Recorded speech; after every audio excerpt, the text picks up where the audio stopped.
बिस्मिल्लाहिर्रहमानिर्रहीम। मैं आज़ाद कश्मीर कानून साज असम्बली में महाजरीन मुकीम पाकिस्तान की जब 12 सीटों का जिक्र करता हूँ तो उसमें कोई एक कबात नहीं है, उसमें 10 यूँ ऐसी कबातें हैं कि जो इस पूरे हुकूमती जो निज़ाम है इसको मतनाज़ा और गैर फाल बना के रख देती हैं। उसमें एक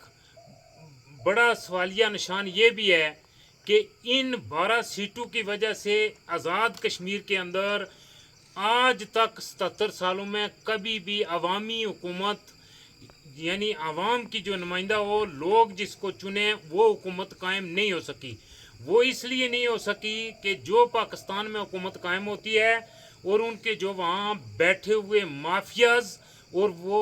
उन सीटों को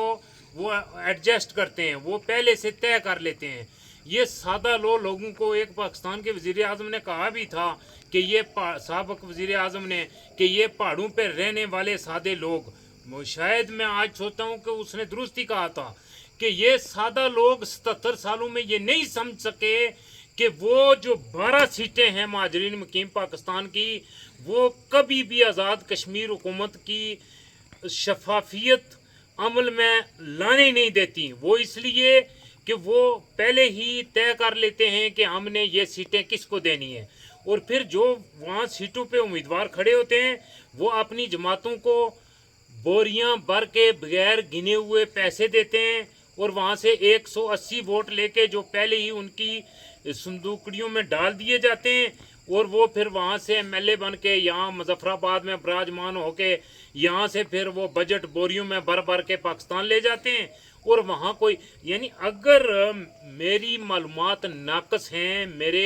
मेरा बयानिया सतही ज़हनियत का है, मैं ये जो बात कर रहा हूँ दुरुस्त नहीं है, तो उसका हल ये है कि वो जो महाजरीन मुकीम पाकिस्तान के 12 एमएलएज हैं वो या उनका कोई खैर खा वो अपनी कारकर्दगी सोशल मीडिया पर पेश करे, ताकि फिर मैं खुद अपने कॉल से रजू कर लूँगा कि वो पेश करे कि नहीं मेरी मालूमात नाकस हैं। वो जो 12 हमारे एमएलए हैं पाकिस्तान में बैठे हुए, उन्होंने तो ये कारहाय नुमाया सार अंजाम दिए हैं, महाजरीन के लिए ये काम किए हैं, तो वो फिर कोई बात समझ में आने वाली है।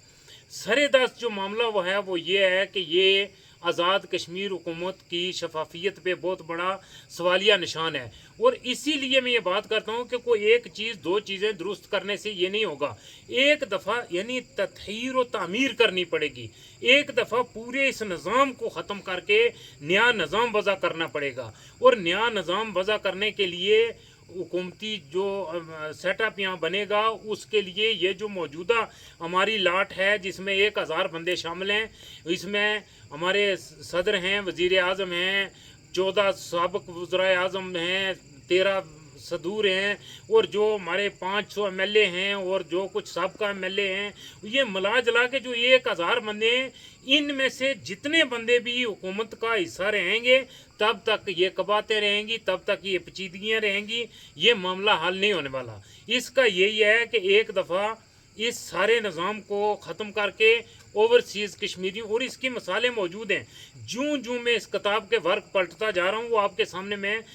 पेश करता जाऊँगा। आप इस पे तवज्जो रखें और इसको मामले को संजीदगी से लें। ओवरसीज़ कश्मीरी अगर, क्योंकि वो अपनी लियाकत और दयानत और अपनी समझबूझ के एतबार से उस चोटी पे फायज हैं कि उन्हीं को ये सारी जमातें भी कबूल कर लेंगी, ये आज़ाद कश्मीर की सारी आवाम भी कबूल कर लेगी, और आवाम जो एक तेज़ रफ्तारी के साथ अफरा तफरी और बदअमनी और आपस में गुत्थम गुत्था होने की कैफियत की तरफ जा रहे हैं, ये शिद्दत 2026 के इलेक्शन में अपनी बिल्कुल उरूज पे पहुंच जाएगी, और इससे मज़ीद ख़राबियाँ पैदा होंगी और हम तहरीक आज़ादी कश्मीर के काज को मज़ीद कमज़ोर करने का बायस बनेंगे वो इलेक्शन। इस चीज़ को अभी नोट करें, मैं कबल अज़ वक्त ये जो कह रहा हूँ इसके पीछे एक पूरी तैयारी है, और मैं उसको पूरी समझबूझ के साथ और तहरीर में लाने के बाद ये आपके सामने पेश कर रहा हूँ। वमा तौफीक इल्ला बिल्लाह।